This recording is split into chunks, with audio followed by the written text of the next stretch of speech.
Joseph Vijay எனும் நான்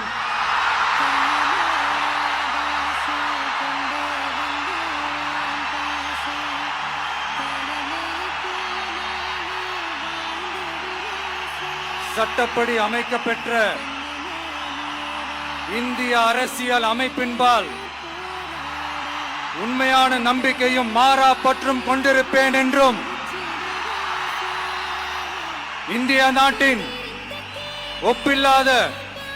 முழு முதல் ஆட்சியையும் ஒருமையையும் நிலை நிறுத்துவேன் என்றும்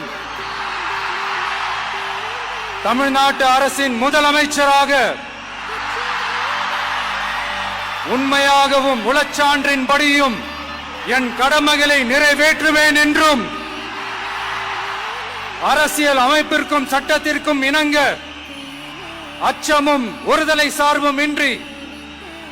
விருப்பு வெறுப்பை விலக்கி பலதரப்பட்ட மக்கள் அனைவருக்கும் நேர்மையானதை செய்வேன் என்றும்